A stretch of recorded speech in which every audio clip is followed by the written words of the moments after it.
Bonjour à tous, c'est Claire, bienvenue dans cette vidéo qui est une vidéo où je vais vous montrer un petit peu ce que j'ai fait pendant le mois, avec quel jeu est-ce que je travaille.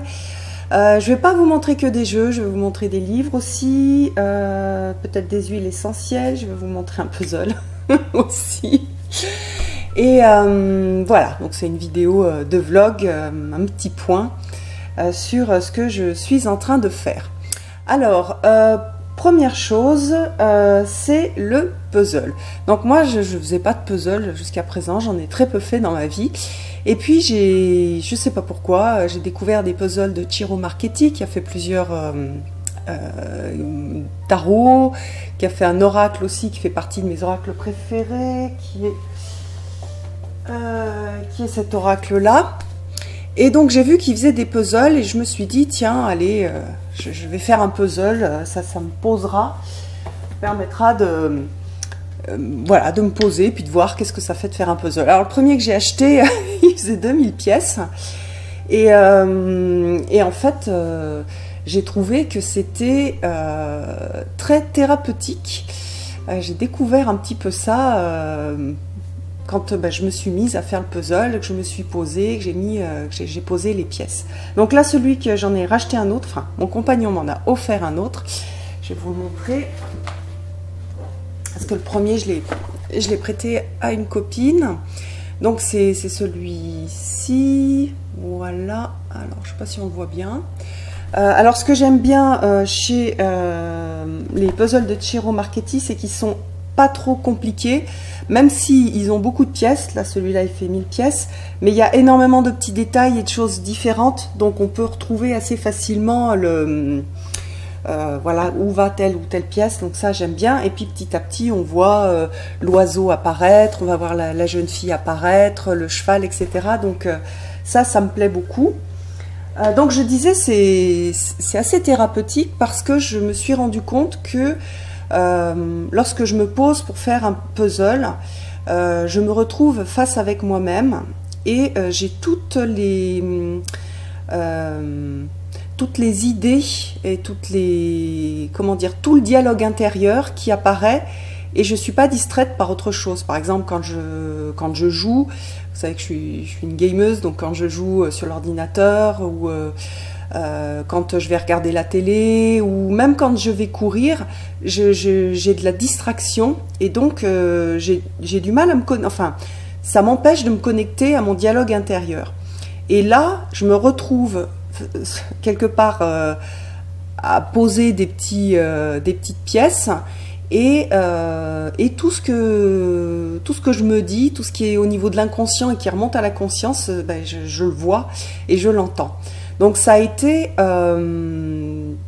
très désagréable au départ, c'est-à-dire je me suis rendu compte de choses que je me disais et après je les ai, en fait, ça m'a permis de les traiter et j'avais oublié. Et là, quand j'ai recommencé en fait celui-là de puzzle, j'ai vu qu'il y avait ce mécanisme qui fonctionnait bien.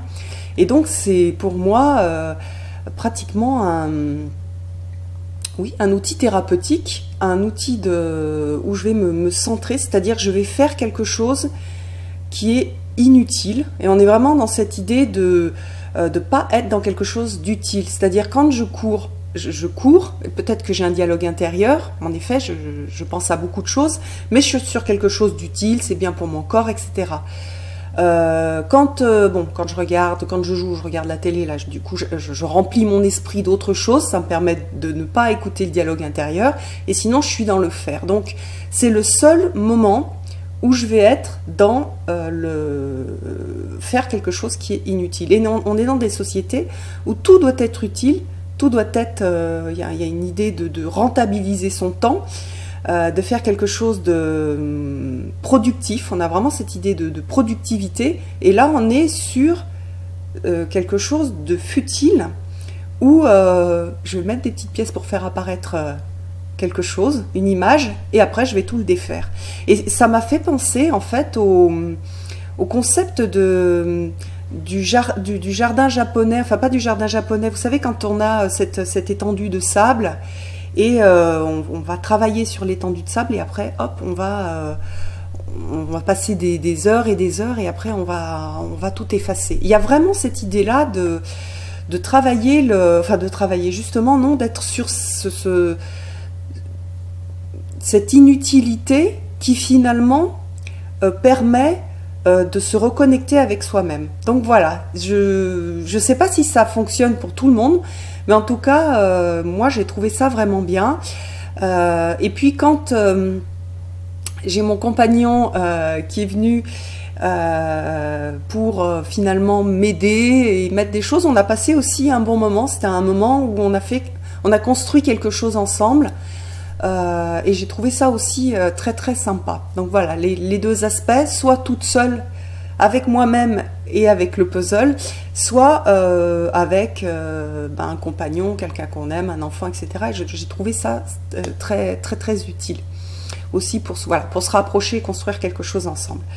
Donc voilà, c'était parfois on fait des découvertes assez intéressantes.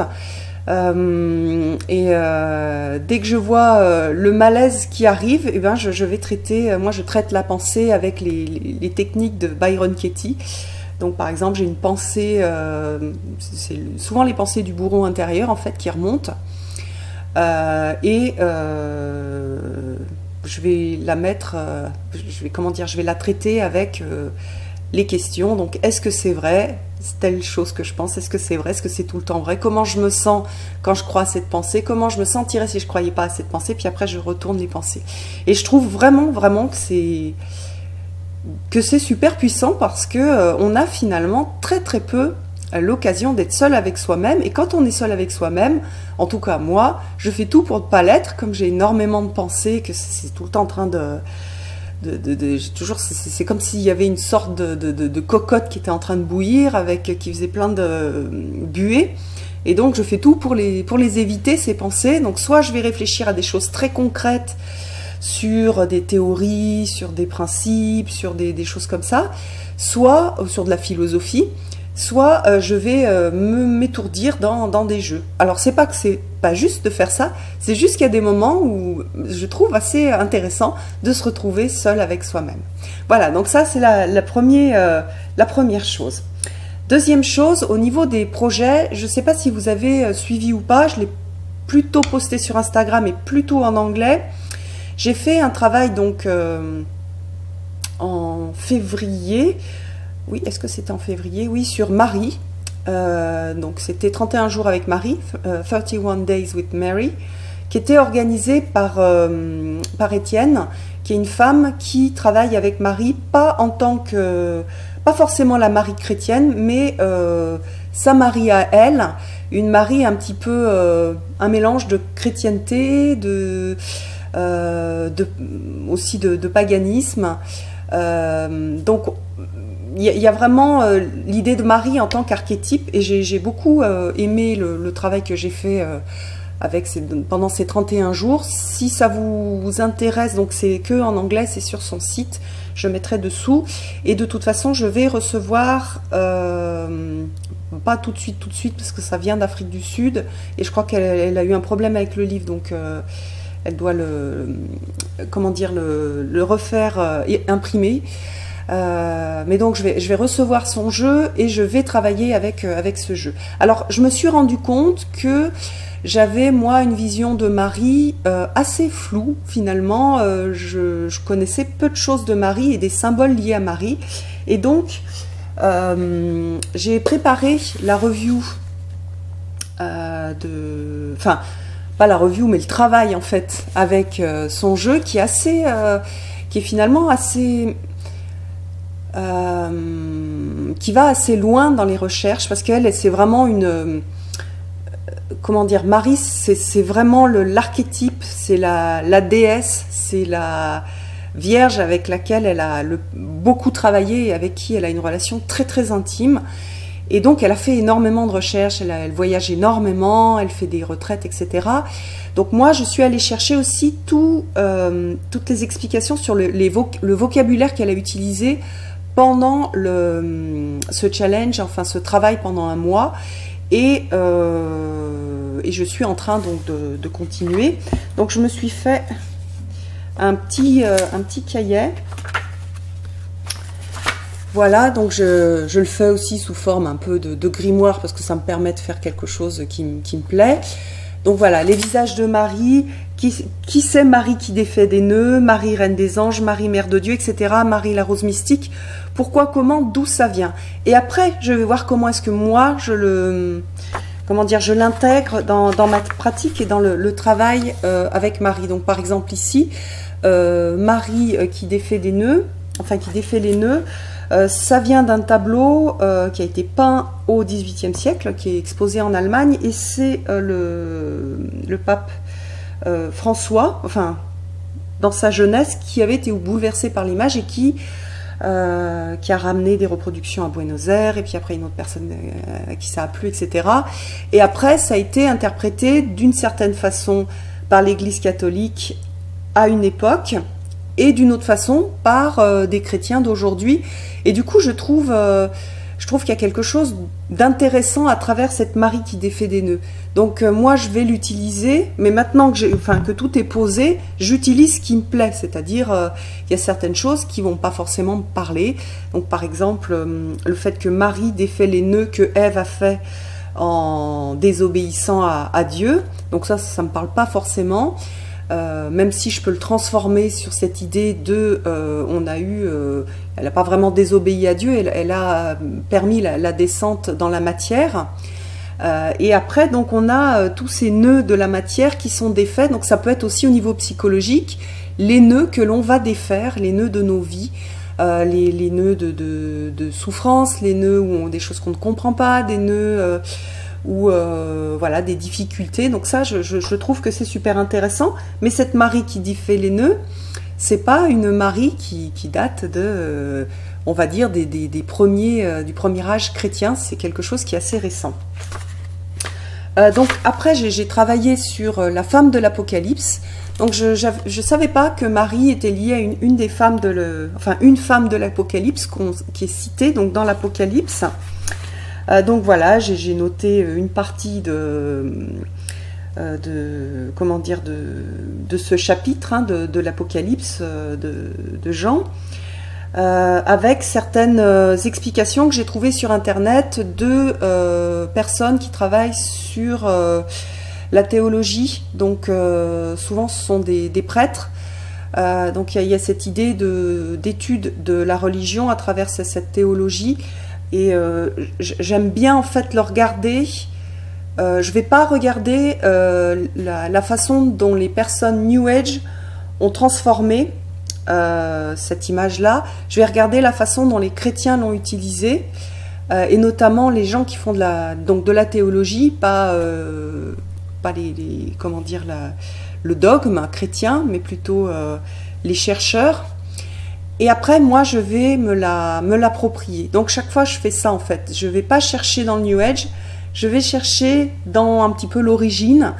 Et après, je travaille sur de l'appropriation et comment moi, je vais transformer pour que ça me parle et que ça a un sens pour moi. Donc, voilà.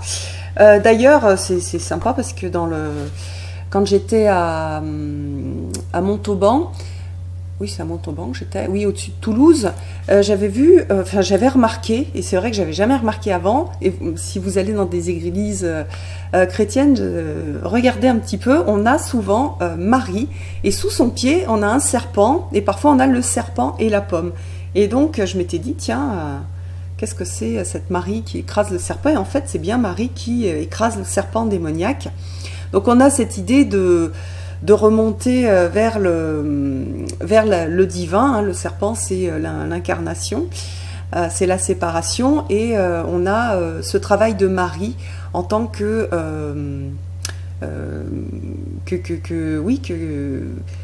personnage qui permet de remonter vers le divin.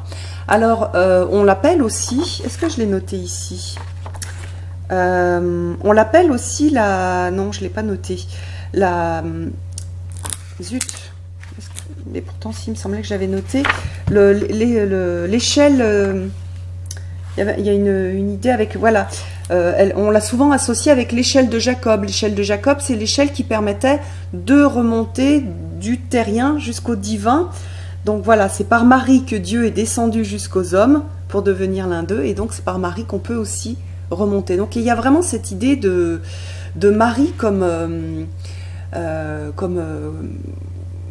transition entre le divin et le terrestre, et entre le terrestre et le divin. Donc j'ai trouvé ça très, très sympa. Donc voilà, la femme de l'Apocalypse. J'ai fait aussi une petite recherche sur Marie, reine des anges. Et donc je vais continuer. Et puis ensuite, j'utiliserai ce cahier, il faut que je fasse une décoration sur le dessus, pour travailler avec le tarot d'Étienne, où il y a beaucoup de choses intéressantes.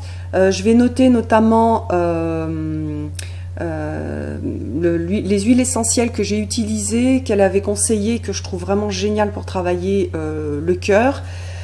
Donc ça je l'ai pas fait, mais je peux le faire. Donc pendant les 31 jours avec Marie, elle nous avait conseillé donc une goutte de rose, et moi je mets une goutte de rose et 7 gouttes d'eucalyptus globulus.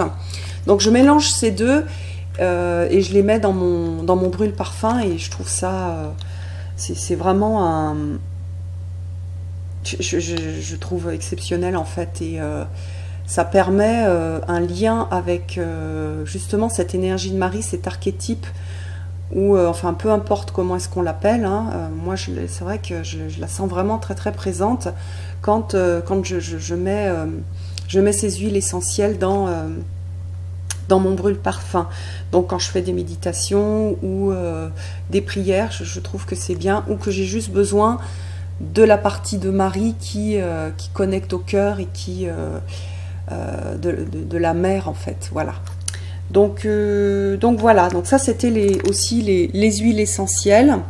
Alors l'huile essentielle de rose, elle est très chère parfois, donc je pense que c'est le cas de celle-ci, mais j'ai pas en fait je l'ai achetée il y a longtemps. Il n'y a pas que de l'huile essentielle dans celle-ci, du coup ça coûte moins cher, parce que je crois que le millilitre, ça doit coûter 50 € ou quelque chose comme ça. Donc, ils vont, enfin voilà, je trouvais que c'était trop cher. Je voulais utiliser quand même cette huile. Et je me suis dit, bah tiens, je vais utiliser cette huile de rose que j'avais achetée, je crois, en Espagne à l'époque. Ou non, dans le sud de la France. Voilà, et qui est un mélange. Donc, pour ceux qui ont envie de travailler avec Marie, c'est vraiment un mélange que je recommande, et donc qui a été proposé par Étienne. C'est une femme, hein, Étienne, même si ça pas l'air, c'est une femme. D'ailleurs, ça s'écrit pas comme Étienne en français, c'est H-E-T-I-E, 2-N-E. Et c'est rigolo parce que ma maman s'appelle Étiennette, donc... donc voilà, alors ça c'est dans ce travail avec Marie. Je vous ai montré le puzzle. Qu'est-ce que je voulais vous montrer aussi? Alors je fais au niveau des jeux, j'utilise pas mal le petit oracle de Gaïa. C'est pareil, il va dans cette comment dire, dans ce travail avec le féminin qui porte, le féminin qui protège, le féminin qui nourrit, et le féminin qui fait grandir, hein, parce que dans la Vierge, dans le travail avec la Vierge et avec Marie, on a aussi la Vierge noire, qui d'ailleurs, la Vierge noire est liée, hein, aux anciennes divinités païennes. C'est la façon dont l'Église catholique a récupéré en fait les traditions païennes en utilisant cette Vierge noire qu'on trouve dans les grottes, dans les sous-sols, etc. Donc voilà, et pour moi le petit oracle de Gaïa, c'est ce travail avec la terre, avec ces énergies qui permettent de s'ancrer et de grandir et de prendre ses responsabilités, et d'avoir cette vision féminine de la vie qui, je trouve, est certainement la vision qui nous sauvera tous. Hein, c'est vrai que souvent on a le Christ qui est le Christ qui sauve, mais vraiment dans dans ma façon de voir les choses, c'est vraiment Marie qui sauve. Donc on a cette Marie qui sauve avec ce petit oracle de Gaïa. Alors c'est pas un oracle pas du tout un oracle de divination. C'est un oracle qui va faire travailler en chacun de nous ces énergies de Gaïa, de Grande Mère, de Terre-Mère. Donc voilà, on va avoir des messages comme par exemple celui-ci sur la douceur. Donc on a cette idée de douceur. Et chaque fois, hein, si jamais il vous intéresse et que vous l'avez, je vous invite à aller voir aussi en quoi la terre-mère, donc en tant que la terre en fait qui nous porte, en quoi par exemple ici elle exprime la douceur. Voilà, donc la chaleur de la terre. Moi je trouve que voilà, là c'est vrai que à ma fenêtre il y a un rosier qui monte, hein, qui est un rosier grimpant, et le rosier vient m'offrir, hein, ça passe presque par la fenêtre, des roses. Et pour moi, ça, c'est cette expression de douceur à travers ces roses qui sont liées à Marie. Mais on en a d'autres. Le jeu, en quoi aussi la terre nous demande de dédramatiser, de jouer, d'être moins sur tout est grave. Voilà, et ça c'est... En fait, on peut faire ces petites cartes, je les aime beaucoup, on peut faire beaucoup de choses avec. Et puis, c'est marrant, j'y avais pas forcément pensé avec les autres cartes. C'est vrai que moi j'aime beaucoup les jeux avec des illustrations sur chaque carte. Et quand on m'avait demandé d'écrire le petit oracle des fées, je m'étais dit, tiens, j'aurais préféré une illustration sur chaque carte. Et j'ai réalisé en fait que ces petits jeux, où il n'y a pas une illustration sur chaque carte, permettent comment dire, à chacun de faire, comment dire, d'utiliser sa construction mentale, d'utiliser la façon dont il voit, par exemple, les fées, on ne les voit pas tous de la même façon. Certaines personnes vont les voir, certaines personnes vont les ressentir. C'est pareil, on a une relation avec Gaïa qui est très différente en fonction de nos vies, en fonction de notre culture, en fonction de notre histoire. Et le fait d'avoir juste un petit texte, ça permet de se connecter à l'esprit et d'aller titiller notre système de représentation. On pourrait dire notre imagination, on pourrait dire notre intuition, on pourrait dire notre connexion à cette Gaïa. Comment est-ce que je la vois, moi, la terre-mère? D'abord, est-ce que je la vois sous forme de Gaïa? Est-ce que je la vois sous forme de terre? Est-ce que je la vois sous forme de Vénus, comme dans les Vénus préhistoriques? Comment est-ce que je la vois? Comment je la considère? Et quelle est ma relation particulière avec elle? Et ça, c'est très personnel, et je trouve que ces cartes, elles permettent vraiment, notamment sur le petit oracle des fées et sur ce petit oracle de Gaïa, de stimuler en fait cette partie de nous, et de nous sortir de l'idée de je suis dépendante des autres pour voir à quoi ressemblent les fées.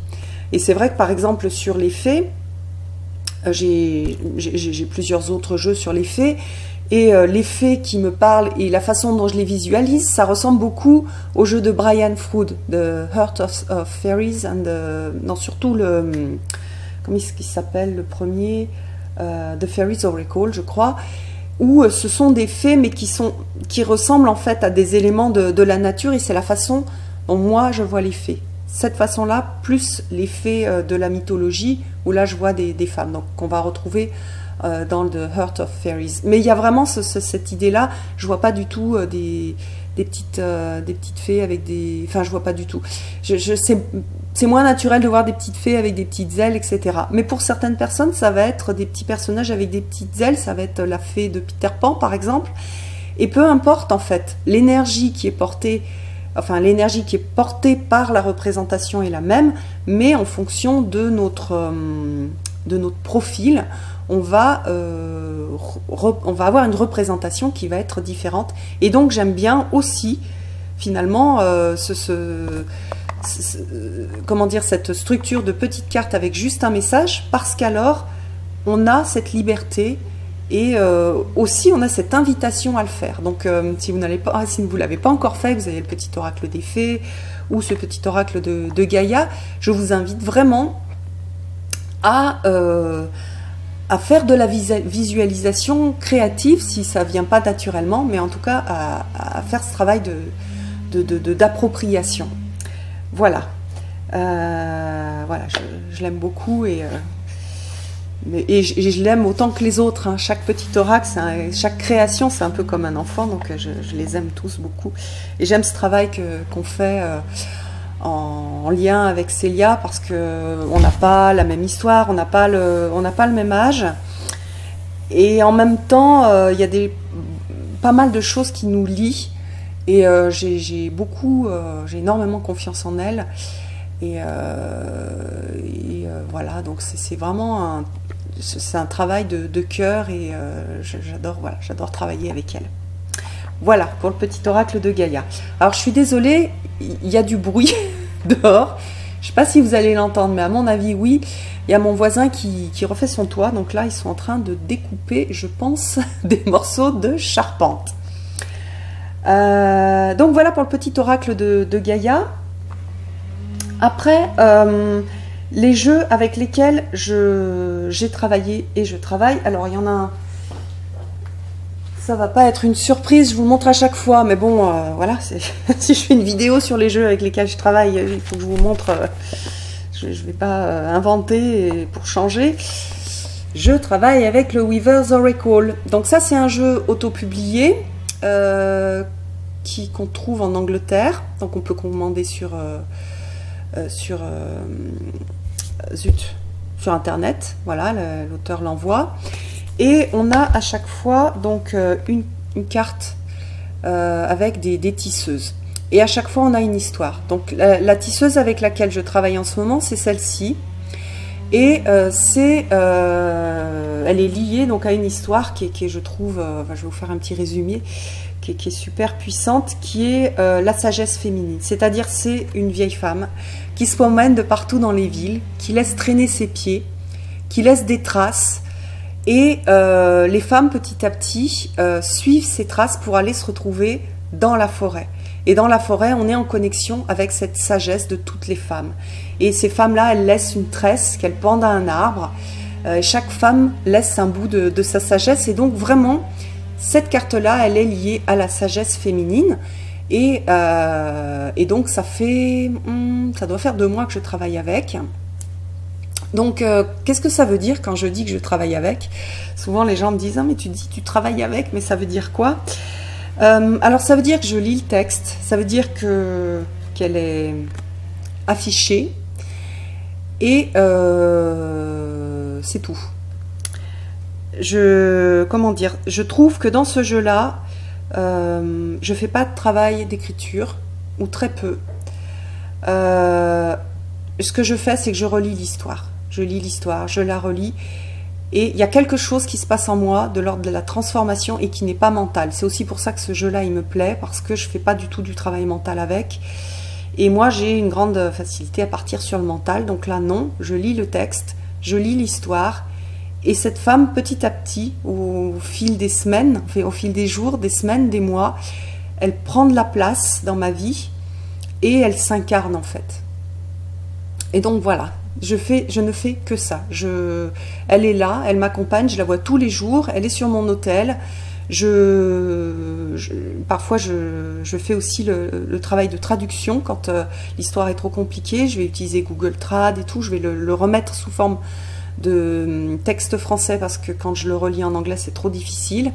Sur celle-ci il est un peu moins difficile, et voilà, cette grand-mère elle prend vie. D'ailleurs quand je me suis fait couper les cheveux, bon, j'ai pas osé demander à mon coiffeur, qui est quand même pas très mystique, de me garder les cheveux pour faire une tresse, mais j'aurais dû, et j'aurais aimé voilà, récupérer une tresse et la couper et la suspendre à un arbre pour montrer que moi aussi je me connectais à cette sagesse des anciennes et que j'apportais aussi la mienne.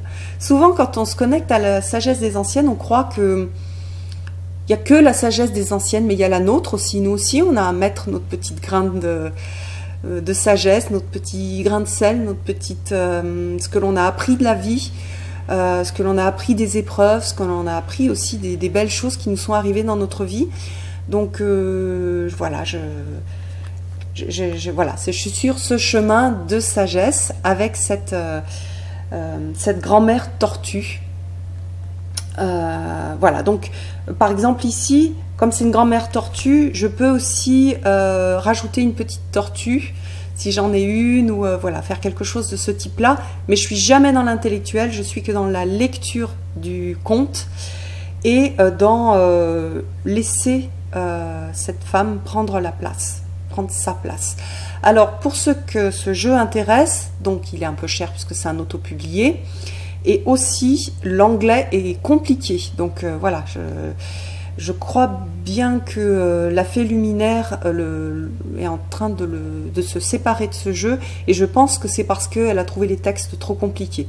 Donc prenez vraiment le temps de regarder les reviews et de voir si vous êtes capable de comprendre le texte, parce que c'est l'histoire qui est importante. Et si vous n'avez pas l'histoire, ou si elle est trop compliquée, si vous mettez trop de temps à la comprendre, vous n'allez pas pouvoir faire ce travail-là. Donc voilà, le Weaver's Oracle. Alors, ensuite, j'ai un jeu. J'ai tourné la review, je crois qu'elle est prévue pour être publiée ce week-end.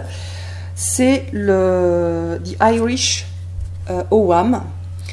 C'est un jeu de Lunaria Gold qui a fait aussi un jeu super beau sur les runes, où elle avait associé les pierres et une pierre et un végétal. Là, cette fois-ci, elle a travaillé sur l'OWAM, donc ça arrive dans une petite pochette super jolie.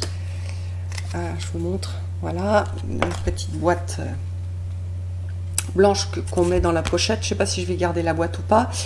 Et donc là, on a l'association avec un arbre, donc ça c'est évident, hein, puisque le WAM est basé sur les arbres. On a 20 cartes, et au dos, on a un poème. Donc ce jeu-là, il ne sera pas traduit, parce que les poèmes, c'est très compliqué à traduire.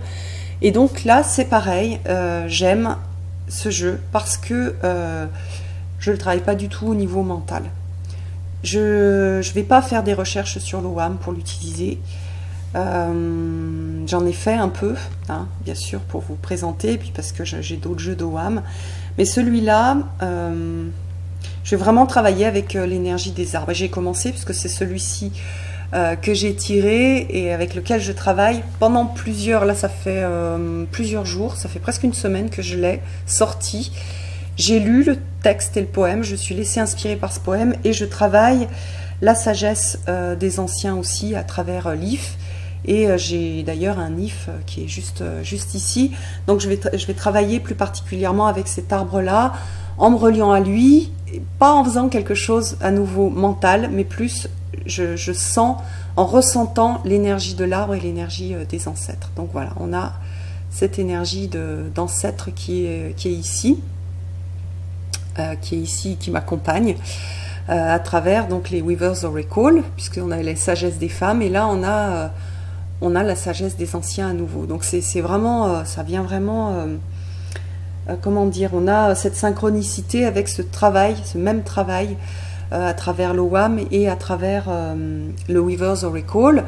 J'avais en plus, il fallait que je coupe une branche de cet arbre-là parce qu'il avait été abîmé par l'ancien propriétaire qui avait laissé je pense qu'il avait pendu quelque chose, et l'arbre a grossi, et donc la branche s'est à moitié coupée. J'avais essayé l'année dernière de mettre un pansement pour pas que la branche tombe malade, et puis là la branche était malade, donc je l'ai sciée. Donc j'ai aussi, au niveau métaphorique, j'ai coupé quelque chose en fait. J'ai fini oui, j'ai fait ce travail de la mort, hein, de la carte de la mort, de couper quelque chose. J'ai terminé quelque chose. Et aujourd'hui, j'ai reçu un mail qui ne m'était pas adressé, qui était adressé à mon ex-mari, sur son arbre généalogique.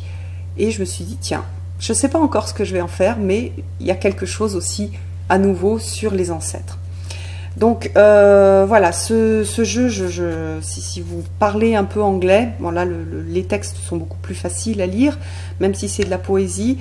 Il y a le son, en fait, du texte. Alors moi je ne suis pas complètement bilingue, donc je le dis avec mon accent français.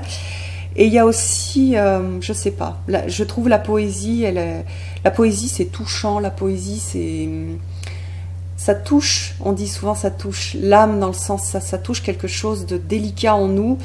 Et justement, bien que ce soit des mots, on n'est pas sur du mental. Voilà. Et d'ailleurs, j'aurais bien aimé qu'à l'école, on nous apprenne à recevoir la poésie et au lieu de la décortiquer pour oui, de la mettre en morceaux pour la comprendre, et d'essayer de voir qu'est-ce que l'auteur a dit, etc. J'aurais aimé qu'on nous apprenne et qu'on apprenne aux jeunes à la recevoir et à la mettre dans notre chaudron, en fait. Pour moi, la poésie, c'est vraiment de la matière pour le chaudron de transformation qu'on a à l'intérieur de nous. Donc voilà, je vous montre juste celui-là de texte, comme ça vous allez vous rendre compte. Mais bon, j'ai fait la review, donc il y a bientôt la review, vous verrez toutes les cartes. Voilà, ça vous permet déjà de vous rendre compte du type de texte. Voilà, j'aime beaucoup ce que fait Lunaria Gold. Elle a vraiment quelque chose de spécial. Et puis donc il y a un lien aussi avec les pierres. Pour l'instant, j'ai pas utilisé les pierres sur celui-là. Je vais voir comment je l'utilise, mais je trouve intéressant en tout cas de ce lien. Donc ça c'est hop, celui-là. Après je travaille avec les déesses. D'ailleurs, je suis en train de voir si je peux vous faire la même vidéo que Kelly de Truth in Story a fait. Une vidéo où je compare plusieurs jeux, enfin plusieurs représentations de déesses sur plusieurs jeux. Sauf que c'est un boulot de malade. Donc j'ai juste sorti les jeux, j'ai vu que j'avais beaucoup de jeux sur les déesses.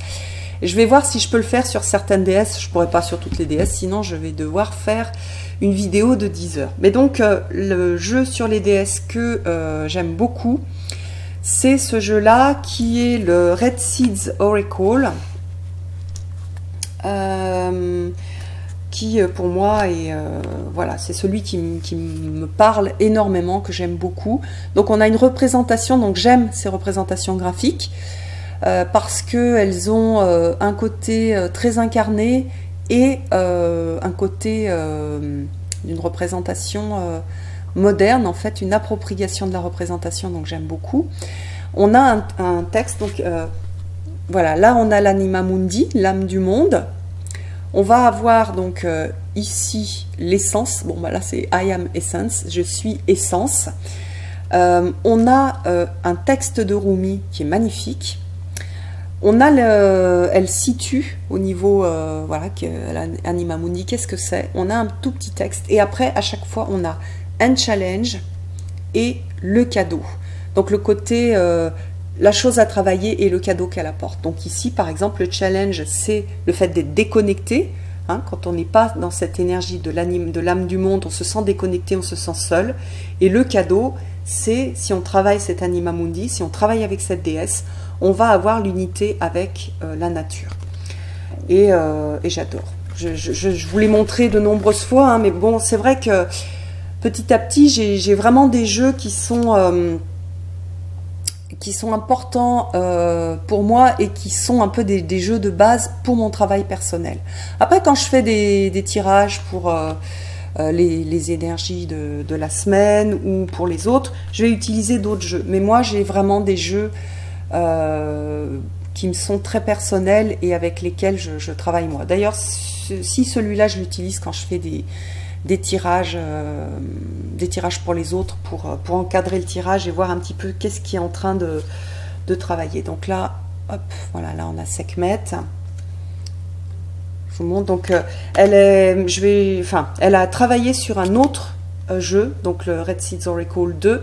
Donc il va y avoir une addition de cartes pour ce jeu-là. Donc ça va faire un gros jeu avec beaucoup d'énergie de déesse et j'adore en fait. Et on n'a pas...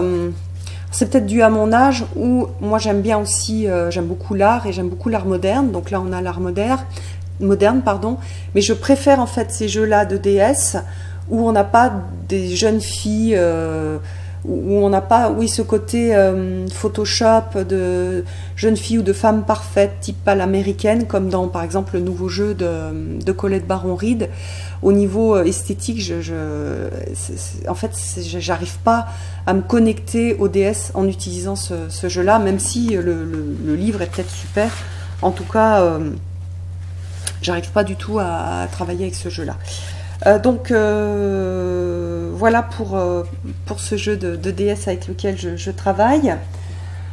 Ensuite, un autre challenge, j'en ai parlé peut-être sur Facebook, C'est un challenge qui va durer 1 an où on va travailler sur 3 jeux différents et le premier c'est le Marielle Tarot.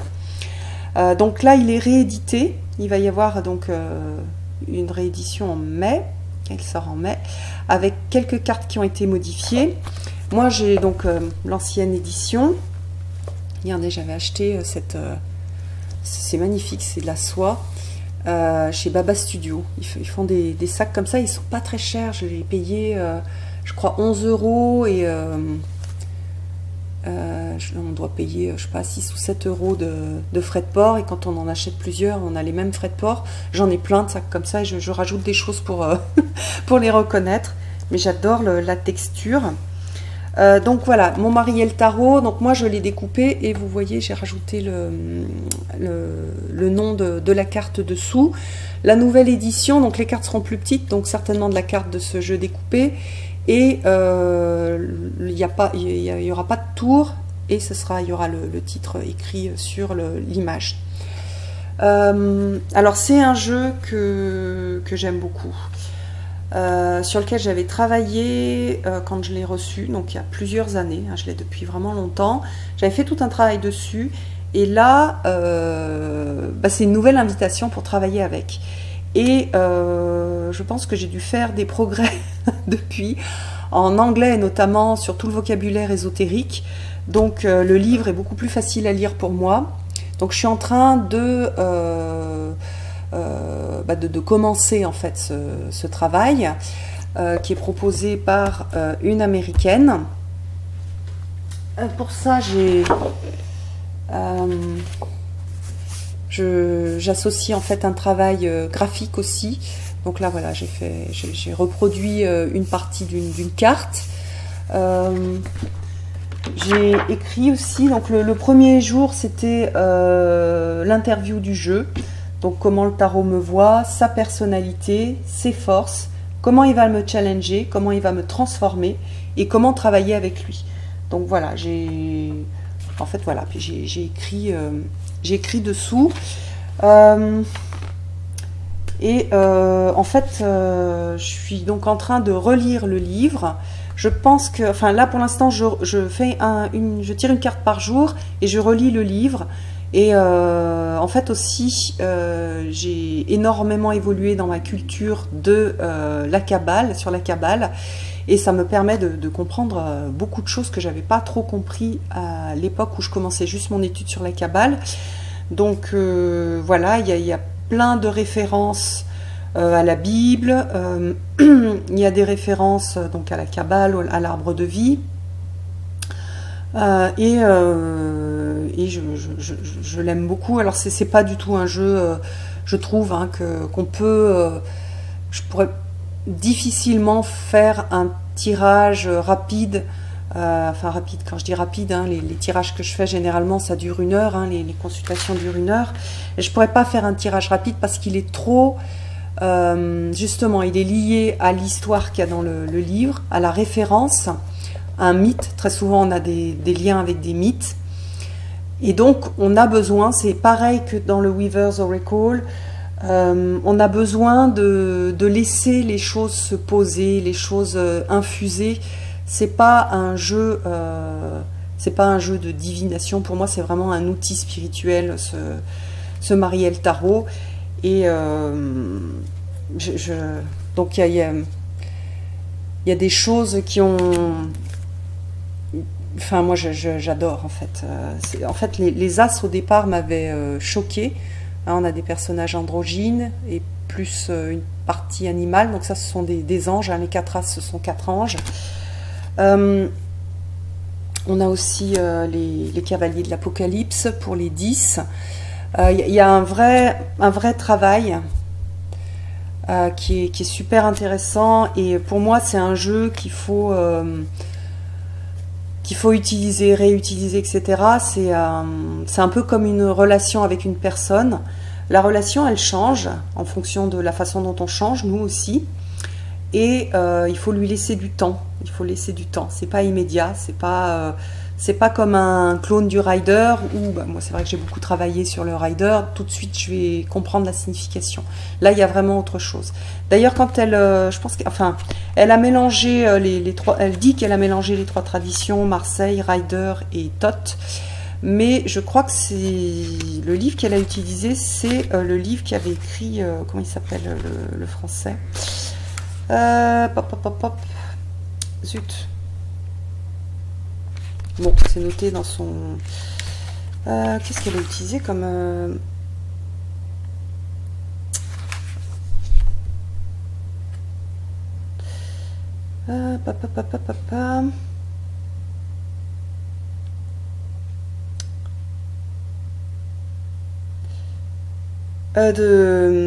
Oui, le livre d'Eteia en fait.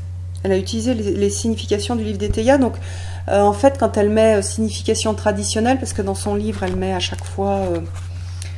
je vous montre. Je ne sais pas si vous allez bien voir. Donc, elle met les mots-clés, si la carte est inversée, et après, les significations divinatoires traditionnelles. Et on se retrouve avec des choses qui sont ni du rider, ni du tot, ni à chaque fois du tarot de Marseille. Donc je pense qu'elle les a choisis dans des choses qu'elle a récupérées d'Aliette. Bref, donc voilà pour le Marielle. Et puis c'est sympa parce qu'on peut associer quelque chose de... on peut associer donc du travail personnel, artistique avec ce travail-là. Et puis c'est un travail en groupe où on peut partager. Alors le partage, en fait, c'est assez difficile. Moi, j'aime bien partager, mais il y a des choses que j'ai pas forcément envie de... comment dire, de donner, parce que c'est du domaine personnel. Et donc, du coup, c'est toujours un peu un défi de partager, tout en gardant les parties très intimes pour soi. Mais voilà, du coup, c'est quand même assez intéressant. Et puis, c'est un travail qui est long, parce que donc, ça va durer 1 année. Sur celui-là, on va travailler 3 mois et demi. C'est à nouveau une sorte d'apologie du temps. Donc, je reconnais la valeur du temps et du temps qu'il faut pour les choses. Et notamment, par exemple, pour travailler avec ce jeu. Moi, ça fait, je sais pas, je crois qu'il est sorti en 2012, je sais pas quand est-ce que je l'ai acheté, peut-être en 2013. Donc, vous voyez, ça fait très longtemps que je l'ai. Et je vais encore à nouveau travailler dessus pendant 1 an. C'est comme l'apprentissage du tarot. C'est un chemin, c'est pas, voilà, c'est comme sur celui-là, c'est un chemin, c'est pas un endroit où on arrive. C'est un outil de cheminement personnel. Donc voilà, et puis je vais vous montrer deux autres jeux. Le Manifesting Your Greetings, qui est super chouette. C'est un jeu qui est un jeu mass market, donc qui n'est pas auto-publié, mais je trouve qu'il a cette énergie un peu de jeu auto-publié. Donc on a un petit texte sur chaque carte. Voilà, hop, je vous montre. J'adore les représentations. Il a comment dire, des bords bleus brillants, avec un petit peu de défaut, mais bon, c'est pas grave. J'adore la texture, j'adore le dos. Regardez comme il est beau. Et on a aussi donc un livre. Hein. Il est pas, c'est pas juste. Hop. Voilà, on a un livre avec un super joli livre avec les explications. Il est vraiment super. Et j'ai vraiment l'impression d'avoir un auto publié dans ce jeu-là. Je sais pas, il a une personnalité particulière que je trouve sympa. Donc c'est plus un jeu de guidance, de coaching. Et voilà, là je lui ai fait sa petite pochette, voilà, avec son petit nom dessus. Voilà, de Amy Chase. Le deuxième, c'est le Foxfire de Kitsune Oracle. Donc c'est la version en anglaise. Elle n'est pas encore traduite, mais je pense qu'elle sera traduite.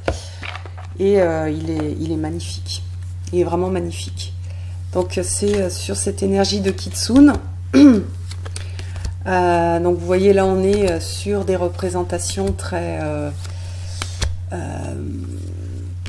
un peu style BD ou assez onirique. J'adore, regardez comme elle est belle celle-ci, je l'adore celle-ci. La cérémonie du thé. Alors il y a des textes que j'aime bien, il y en a que j'accroche moins. Je commence juste à travailler avec ce jeu-là, donc je vais voir un petit peu ce que ça... Regardez. Où est-ce que ça me mène. Et au niveau esthétique, je trouve ça super super joli. Je vous montre le dos. Donc voilà, je pense, hein, pour ceux qui sont pas pressés et ou qui parlent pas très bien l'anglais, il va certainement sortir en français. Donc c'est le Kitsune Oracle. Qu'est-ce que je voulais vous montrer aussi? Ah oui, je vais finir par des livres. Je continue le travail sur l'astrologie. Donc ça c'est un livre de travail, l'astrologie pour soi-même, où petit à petit on est guidé pour connaître son thème, pour étudier son thème. Je vais doucement, j'ai pas envie de le rush, donc voilà, je vous l'ai déjà montré il y a un petit moment.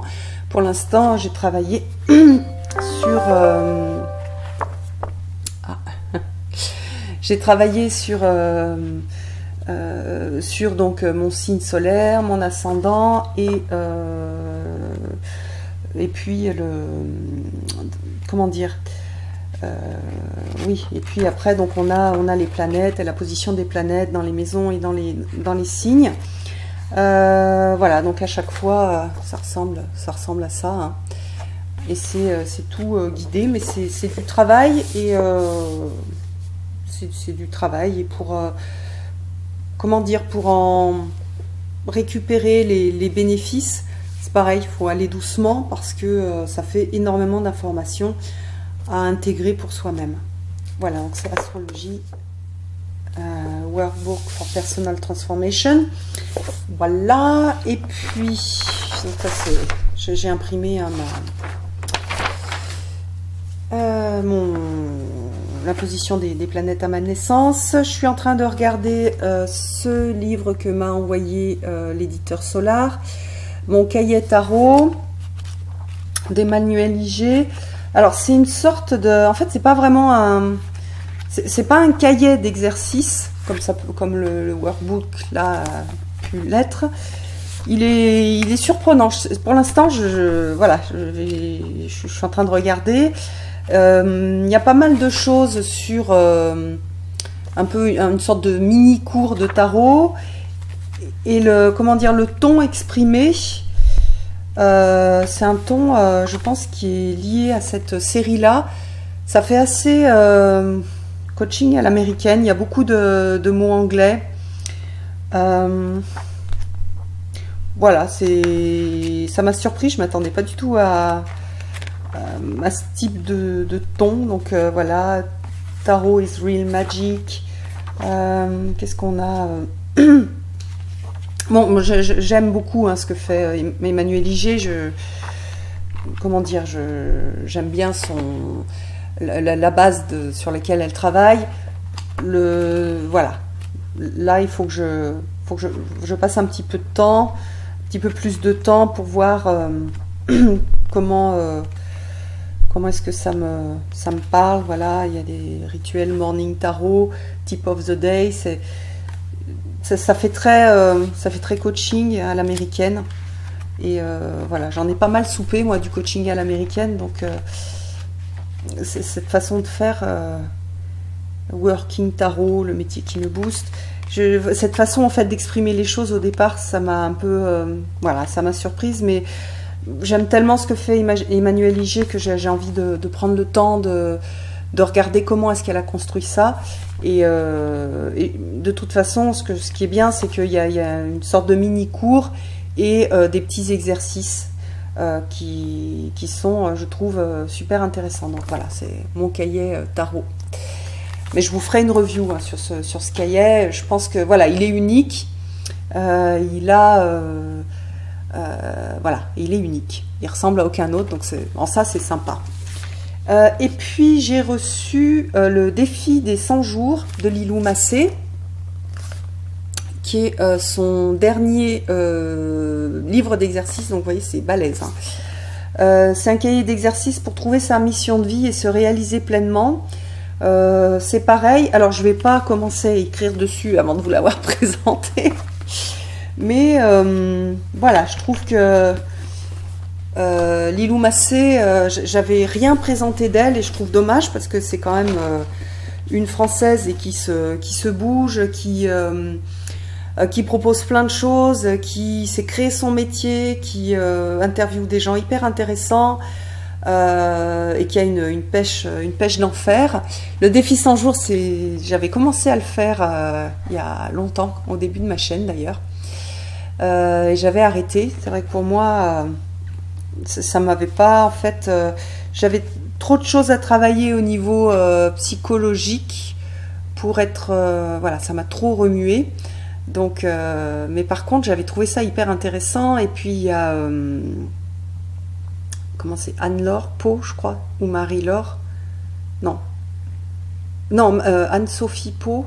Ah zut, j'arrive pas à me souvenir de son nom. Qui a une chaîne aussi sur YouTube, et elle a fait énormément de saisons des 100 jours, et elle a partagé beaucoup de choses. Et je trouve que il y a vraiment en fait une trame de travail, de développement personnel. Hein. On n'est pas sur de la thérapie, il faut être suffisamment, comment dire, faut être suffisamment bien pour faire ce travail-là. Et on a voilà, une idée de coaching et un coach en papier. Donc là, voilà, trouver sa mission de vie, c'est, je trouve comment dire, le thème très sympa. Et j'aime bien en fait tout ce qui est abordé dans ces cahiers d'exercice. En plus, ça fait voilà, ça fait vraiment un gros cahier à bosser. Donc c'est pas au niveau, comment dire, c'est pas un truc mignon. C'est voilà, c'est tout rouge et blanc. C'est un cahier d'exercice avec différents thèmes. Mais bon, tout ça, je vous le montrerai quand j'aurai fait la review. Alors, j'espère que cette vidéo un peu longue vous a plu. Je vous embrasse tous. N'hésitez pas à commenter sous la vidéo. Et puis, je vous donne rendez-vous pour une prochaine vidéo. À bientôt!